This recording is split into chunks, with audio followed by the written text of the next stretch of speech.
This is an empire with cyclops, griffins, unicorns, giants, dog-headed men, headless men, and a full variety of other wondrous creatures living in it. A land where rivers wash wagon loads of precious gems into the waiting hands of men, where milk and honey flow freely, where the king can gaze into a magic mirror to learn the plots of his enemies. There are modern-day fantasy realms that don't go this hard. Today, we're looking at the medieval myth of Prester John and his vast empire of marvels. How its location, its size, and other attributes changed with medieval Christians' understanding of the world and how secure they felt in it. But first, hello! My name is Garvin and I read things on the internet and chatter about them for your entertainment. The year is 1165 AD, and if you're a European Christian, the world is kind of frightening. The Islamic powers are growing, and while Christian Europe has led wars against those powers, not all of them have gone well, which has led to some people questioning whether or not the Almighty is actually with them. And then, almost as if in response to that questioning, a letter arrives, claiming to be from a powerful and wealthy Christian king in Asia. The man proclaims himself the ruler of the three Indies, and that letter details a powerful empire with 72 subject kings, a land flowing with milk and honey, teeming with elephants, red and white lions, and creatures straight out of myth. Although I'll admit, for a number of Western Europeans at the time, elephants might as well have been a creature out of myth as well.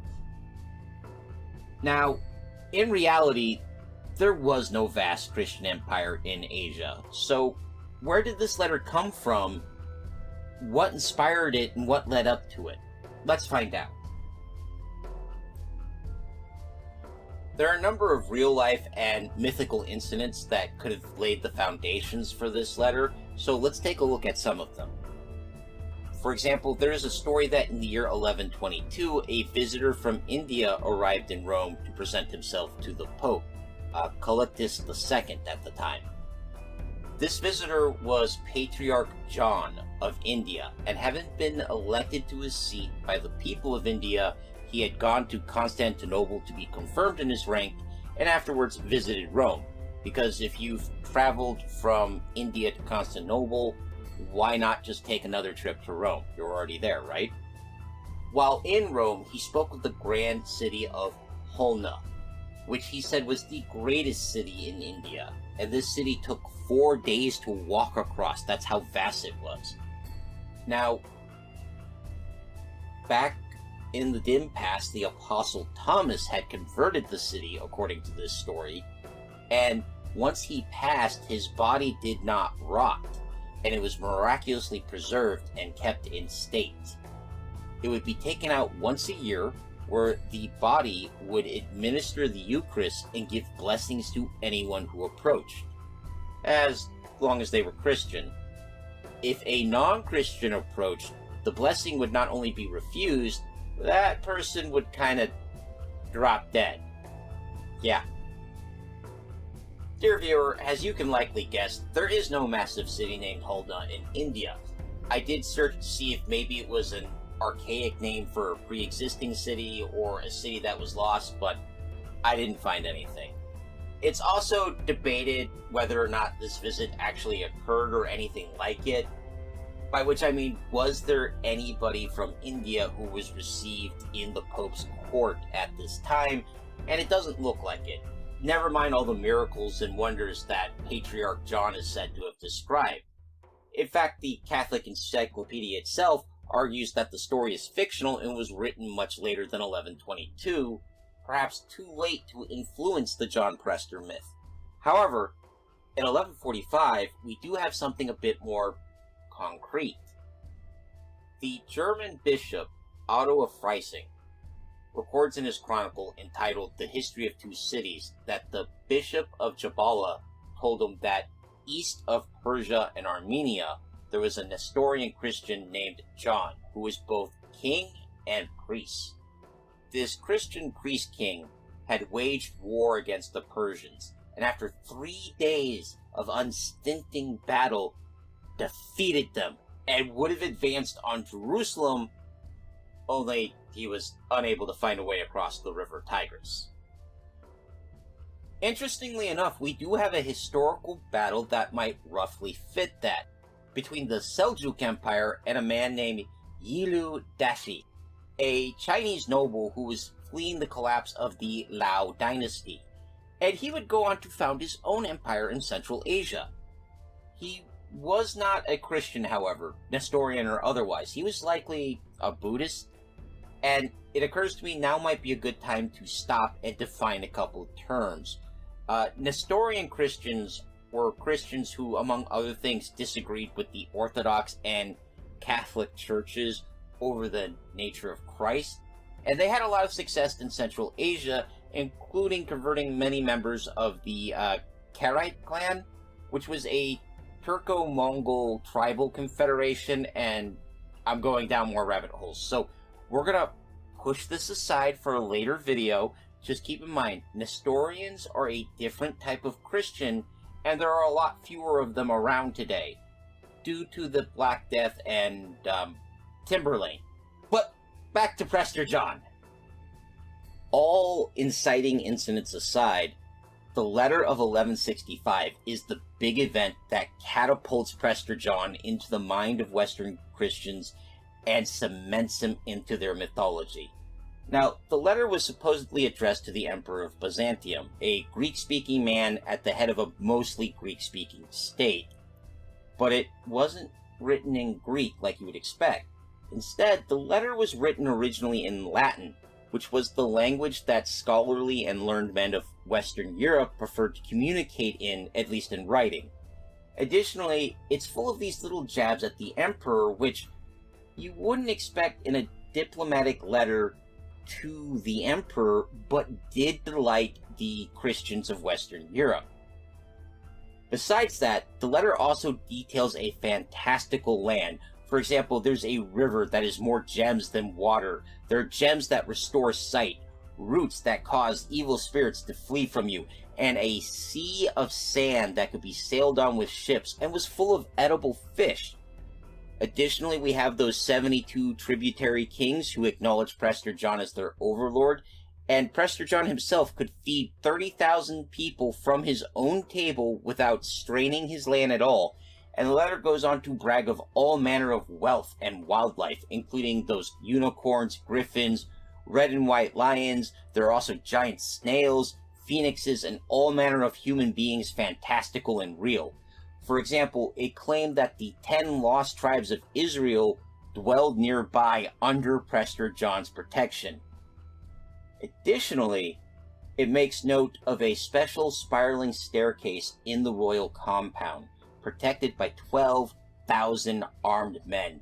And at the top of that staircase, there's a special mirror that allows Prester John to see all the plots and schemes being hatched against him and his empire, and thus move to protect himself and his people, always forewarned and forearmed against his enemies, who are, of course, legion. So, I'm not entirely sure how seriously people at the time took the letter, but Alexander III, who was Pope at the time, seemed to take it rather seriously, because he sat down and wrote a reply to that letter. And in that reply, he details some theological and religious mistakes he thinks Prester John is making, and painstakingly explains how to correct these mistakes so that Prester John can be a good Catholic and therefore a good Christian. And throughout the letter, Alexander is making it very clear that he is Prester John's religious superior. He is the head of God's one true church. So if Prester John wants to get to heaven, he needs to listen to Alexander III. And this is kind of a Pope thing to do. Now, on the other hand, there are historians who believe that the Prester John letter was written as an instrument of propaganda by some people in the Holy Roman Empire. The idea was to prop up the Holy Roman Emperor against his two big rivals, the Pope and the Byzantine Emperor. And they did this by showcasing a person who was both an emperor and the head of the church, like the Holy Roman Emperor at the time thought of himself, and better than both of his rivals. So it's entirely possible that this reply is actually aimed at countering that propaganda with his own. It's kind of hard to say. Now, either way, Philip, if he was sent out with this letter, disappears from the historical record. So for all I know, Alexander actually wrote the letter, handed it to Philip, and said, hey, keep heading east until you find Prester John, and hand him this letter. Philip saluted, walked outside of church lands in Italy, threw the letter away, and got a new job. That's as possible as anything else. However, we know the story of Prester John stuck in people's minds, and at least some of them gave it some credibility. An example of this is in 1221, after the Fifth Crusade had failed, the Bishop of Acre is trying to drum up morale by telling everyone, hey, don't be so downhearted. We're getting reinforcements. King David of India, the grandson of Prester John, is marching to relieve us. There was an army attacking Afghanistan and Iran at this point, but it wasn't Indian and it wasn't Christian. It was the Mongols. They were attacking modern-day Afghanistan and Iran, and that war was a utter disaster, both in ecological and human terms. There were areas of Afghanistan that were described as green garden paradises, and today, 800 years later, they are still arid deserts that have never recovered. But I'm wandering off topic, sorry. This isn't the last time the Mongols would get woven into the story of Prester John, though. For example, the Crusader historian Jean de Jonville would claim that Genghis Khan actually united the Mongols to confront and destroy their great traditional enemy, Prester John. And this story gets kind of echoed in a book released in 1298, The Travels of Marco Polo. I don't think I have to explain that book. In that book, Marco Polo claims that Genghis actually started out as a vassal of Prester John. But when Genghis tried to marry Prester John's daughter only to get rather violently rejected, he took that personally. And he gathered an army of rebels and led a revolt. And when Prester John came out to confront him, he killed Prester John in combat and then went on to kill Prester John's son David, taking over their empire after he won that war. So I guess the lesson there is, don't make it personal with Genghis Khan. Despite this declaration of death, Prester John would still linger in the minds of Europeans. The book The Travels of Sir John Mandeville would claim that Prester John was actually still out there, ruling over an empire made up of a vast archipelago of islands off the coast of India, with really large, wealthy islands that created a empire of marvels, basically. Prester John also showed up in other medieval works, like the poem Parzival. However, many had to agree that there was no great Christian empire in Asia. But some began to ask, what if there was a mistranslation?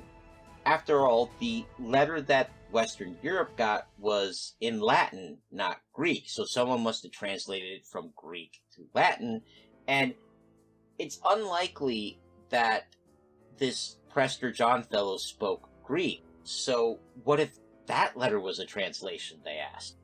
So what if that meant that Prester John wasn't to the east of Europe, but to the south?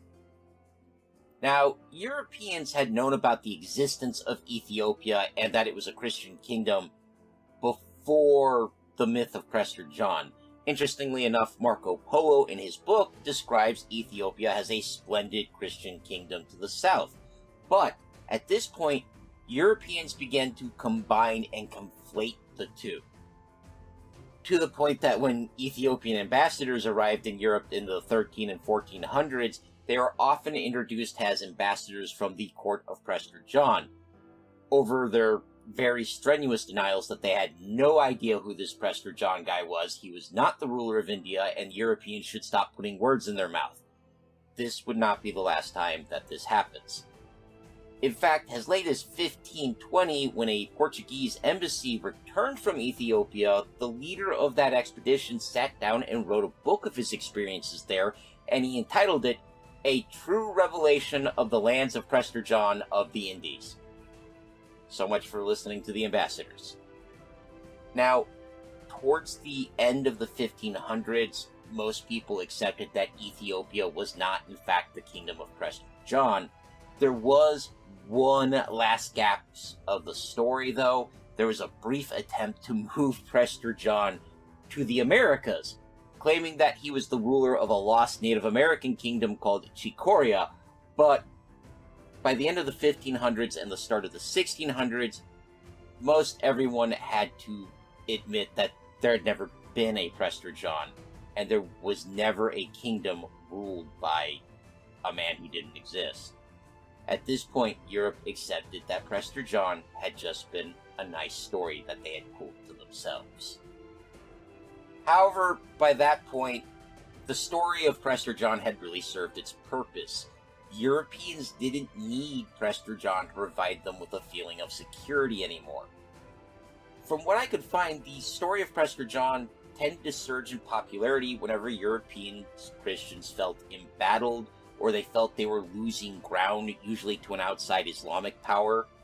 And in the 1600s, when Europeans finally let it go, the strength of Europe was on the rise. European ships were exploring new lands and setting up new ventures both in trade and conquest. Overseas colonies were being founded. Prester John hasn't maintained the same hold on modern minds, not like Atlantis or Lemuria, for much the same reason. It doesn't speak to any modern anxieties, fears, or hopes. But Prester John has appeared in popular media. He's a minor character in Marvel Comics. He's appeared in DC Comics. And there are numerous fantasy and semi-historical novels, I should call them, that make use of the story and of the idea of Prester John. So maybe the story isn't gone. It's just waiting for another time, where its message that just outside the bounds of the known world is a powerful, wise, and just ruler who will help you and protect you from your enemies. And maybe someday that message will have a more receptive audience. Who could say, right? That hopefully thoughtful note is where we're going to end this week's video. I hope you found it informative, or at least entertaining. If you did, please leave a like, a comment, or even consider subscribing, as all of that helps me in my eternal battle with the Dread Lord algorithm. Terror beyond his name.